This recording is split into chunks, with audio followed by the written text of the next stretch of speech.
Le rendez-vous théâtre. Bonjour et bienvenue dans la chaîne YouTube du Rendez-vous Théâtre. Dans le prolongement des chroniques publiées au fil de l'eau sur je-n'ai-qu'une-vie.com et des pièces en 40 secondes publiées sur TikTok, je vous donne rendez-vous ici le vendredi matin. Cette semaine, je vous parle de ADN au Théâtre Paris-Villette, Si tu t'en vas à la Reine Blanche, Oh les beaux jours au Théâtre de Nesle et Par elle à la Flèche. Le rendez-vous théâtre.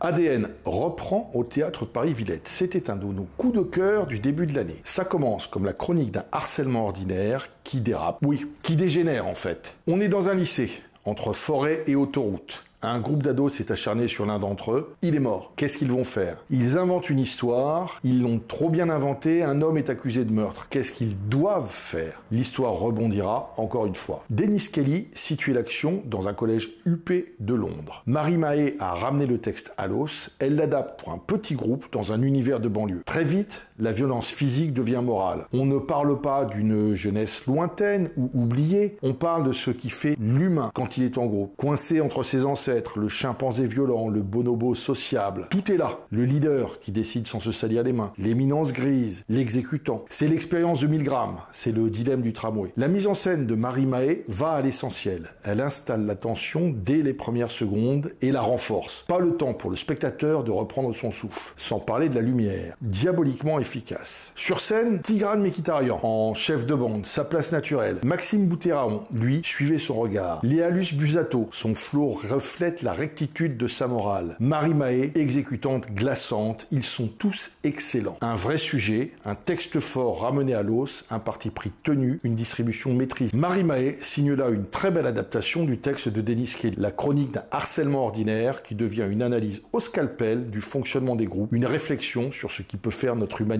Le sujet est dur, la tension est intense. ADN est visible dès 12 ans. Ils étaient nombreux dans la salle, tous concentrés, c'est leur univers, présenté sans filtre ni commentaire. Je laisse la conclusion à baroudeur. C'est incroyable comme c'est bien, quand c'est bien comme ça, il n'y a rien d'autre à dire que allez voir ADN.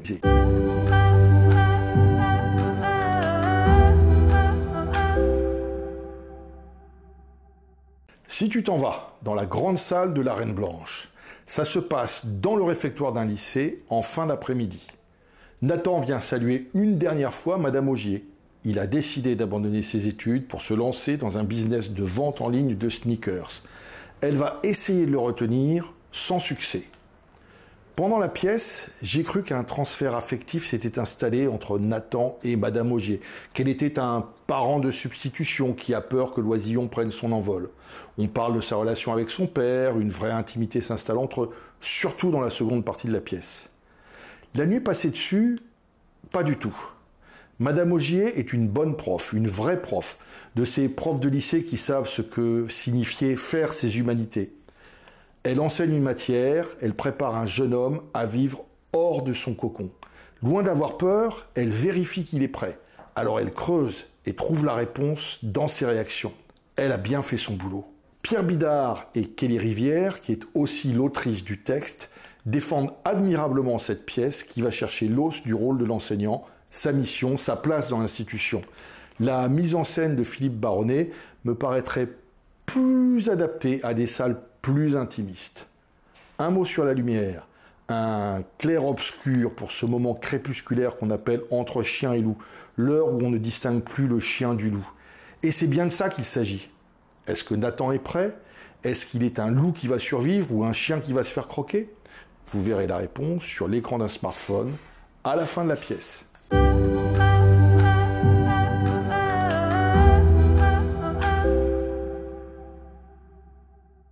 Oh les beaux jours, c'est une pièce sur rien, de Samuel Beckett. Dans un désert, Winnie est enterrée jusqu'au-dessus de la taille dans un mamelon. Elle ne peut pas bouger de là et n'a accès qu'à une ombrelle et à son grand cabanoir. Winnie déroule ses journées. Des journées balisées en s'occupant de son apparence et en parlant de tout et de rien à Willy qui l'écoute à moitié et ne répond que par des grognements.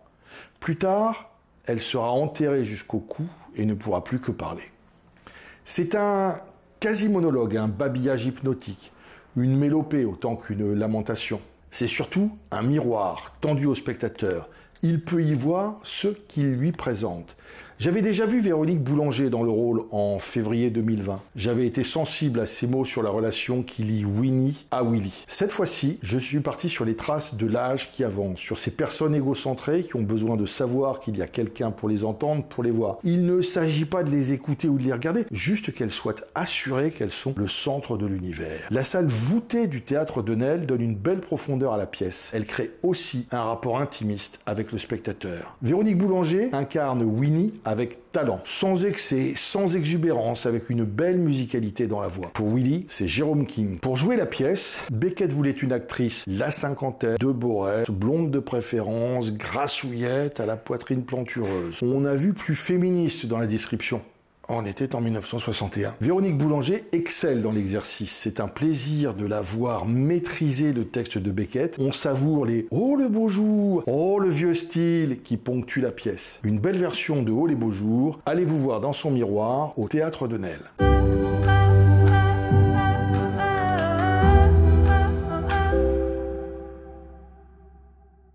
Et par elle, à la flèche. C'est l'histoire de Pierre qui cherchait le moule dans lequel se couler pour exister en tant que femme.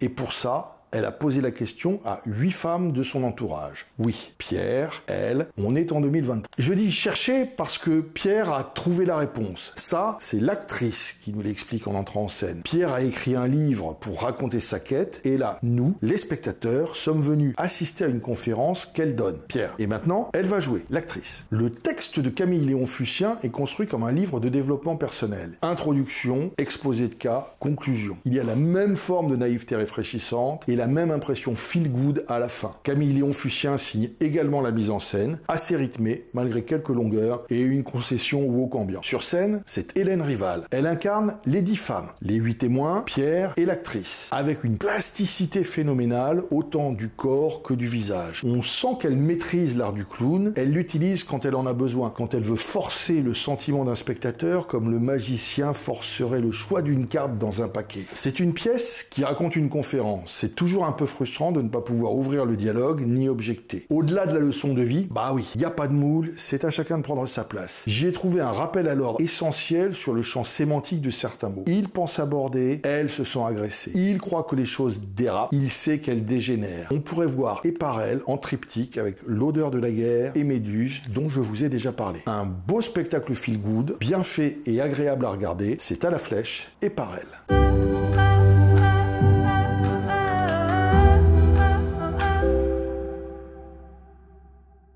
Voilà, c'est tout pour cette semaine. N'hésitez pas à vous abonner à la chaîne et rendez-vous sur le site je-n'ai-qu'une-vie.com pour lire les chroniques complètes des pièces dont je vous ai parlé. Bonne semaine, à vendredi prochain.